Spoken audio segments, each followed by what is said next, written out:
Om Shanti. Om Namo Bhagavate Vasudevaya. Welcome to another Yoga Small Talk, and we continue with 7 minutes Bhagavad Gita a day. We are at the beginning of chapter 3, where Arjuna asks Lord Krishna, if you praise so much actionlessness, the highest knowledge, I'm not the doer, why are you sending me to fight? This terrible action, why are you sending me to fight? And we said that to understand it, we need to go back to chapter 2 and understand Arjuna's despondency. And why Lord Krishna was giving him the highest knowledge, from the highest knowledge taking him to the lowest, not even yoga. People will ridicule you. And then introducing karma yoga. But remember, chapter 2 ends with Lord Krishna's response to Arjuna's question about a sage of steady wisdom. So they are still discussing the jnani and the great glory of the jnani and how happy a person who attains to jnana yoga is. And here comes Arjuna and says, I want to be happy. I'm in such despair. I want to be happy. You're telling me this person is happy, the one who attains to jnana, and still you are sending me to action. But this shows that Arjuna did not understand the teaching about action and actionlessness. And Lord Krishna, of course, will explain again for the benefit of all of us, because this is so relevant to us. What's happening to us? We stumble upon a problem, we get into a difficult situation, and we want out. But many times, especially, when it hurts deep, and it's a real problem, it's not just something we can just send away. We want in particular some sort of a magical solution, something that will just take this pain from us without having to deal with it, without having to confront it, without having to stay in the situation even for a single second. And this leads us to going in the wrong ways, to following the wrong path.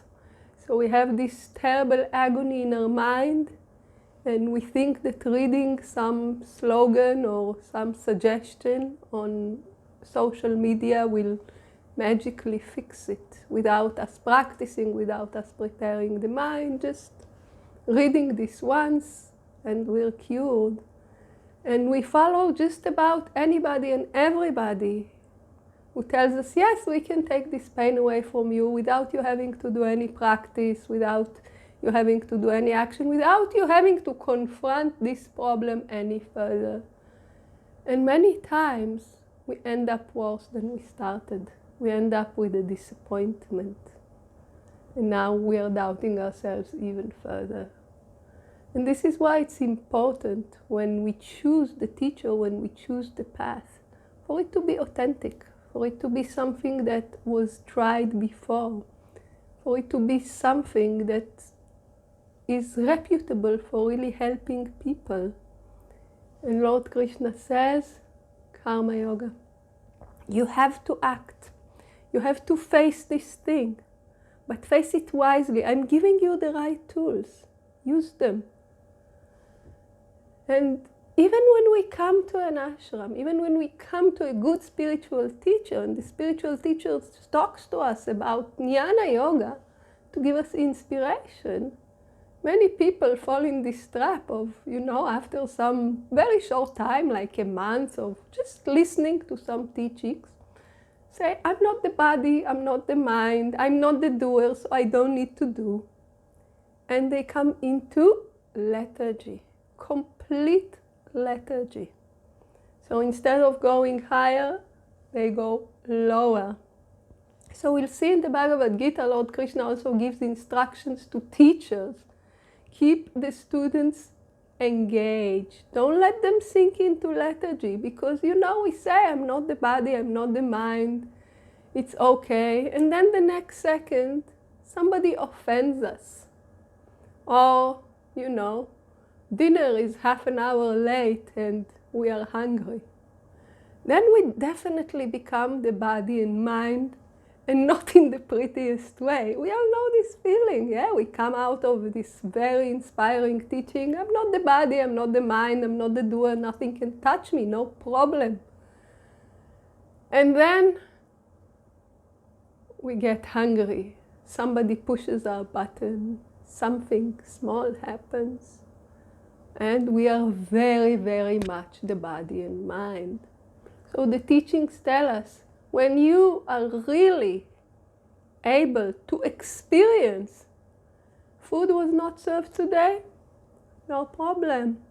This person was mean to me, no problem. Somebody called me a fool, no problem. I'm keeping equanimity. Then we can talk about highest knowledge. But for most of us, we need to go through the training. And there is nothing bad about it. It's not like a fail grade or telling you, you know, you are a bad student, so we'll put you in the lowest possible degree. No. Adi Shankaracharya tells us that Jnana Yoga is a matured form of Karma Yoga. Karma Yoga can lead us. But if we are in action, if we are still identifying with the body and mind, I am theirs, they are mine, then we need to go through this path. And this is the greatness of Karma Yoga, and this is what Lord Krishna will explain to us, and this is the great lesson for us. Not to look for those seemingly tempting shortcuts that will take us nowhere. Get ready, do the work, be serious about it, and feel the progress, because we can reach the highest. We just need the way that is right for us. And why Karma Yoga is right for Arjuna and for the vast majority of us? What does it really mean, actionlessness? Lord Krishna will be explaining in the next verses.